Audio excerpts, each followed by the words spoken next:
If you ever wanted to give your photos that soft, dreamy look without making them feel flat, this is one of the easiest way to do it. With just a few sliders in Lightroom, you can create a hazy, nostalgic look while keeping plenty of contrast. So let me show you which settings to adjust, when this effect works best, and how to use it without overdoing it.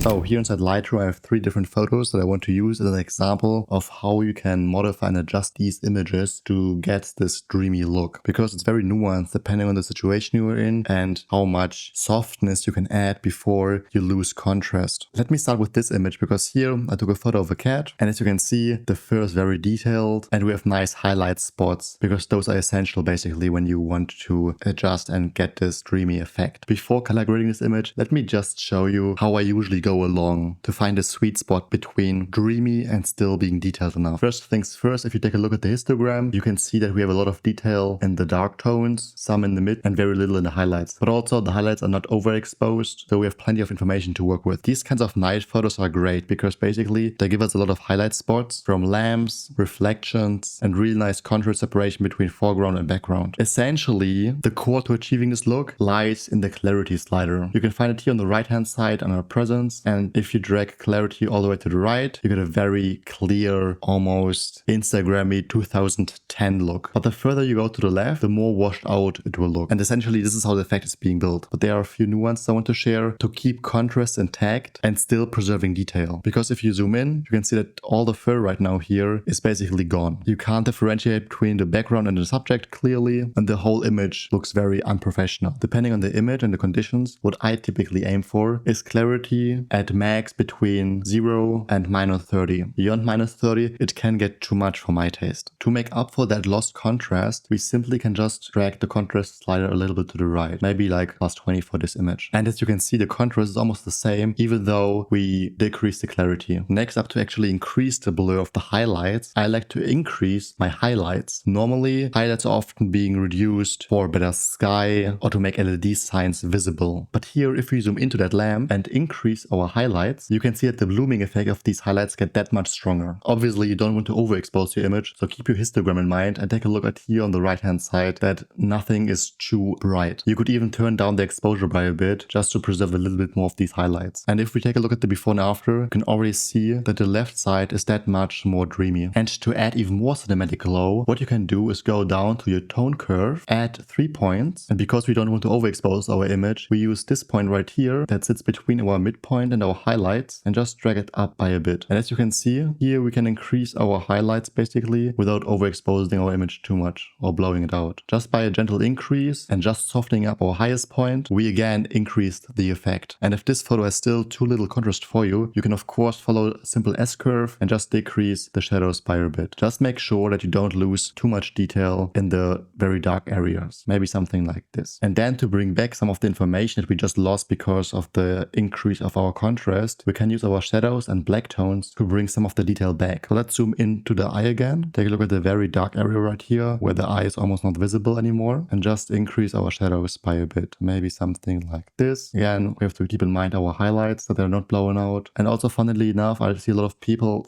using blacks mainly to add contrast, but actually you can also use blacks for a more gentle approach to bring back more information in the dark tones. So let's drag this to the right. Maybe something actually like, let's do 50. And lastly, to finish up this look, I usually like to add a little bit of sharpening. And here we can use different methods to do so. So let's zoom back into the fur again. And I like to use texture just for demonstration purposes. If I drag it all the way to the right, you can see that we get a lot of the texture in the fur back. But for a more natural look, I like to go somewhere between 5 and 10. Let's do 8 as a sweet spot for this example. And also dehaze really much depends on the conditions here because the overall image wasn't shot in haze. I like to actually decrease the haze by a bit to make the image that much hazier, maybe like -5. Of course, you can also scroll down and use Lightroom's sharpening of the image. Here it really much depends on the image. For this one, maybe 80 for the amount, and then let's do 50 for masking to just softening it out a bit. And for the last step, to add a little bit of detail, I sometimes like to scroll down even more to grain. And even if I don't want to go for a film look or analog look, I still sometimes like to use grain because even if you use it very subtle, it adds a little bit of texture. And personally, I feel like that from further away, you almost don't see the grain anymore, but the image just feels a little bit more sharper. And without touching any color sliders,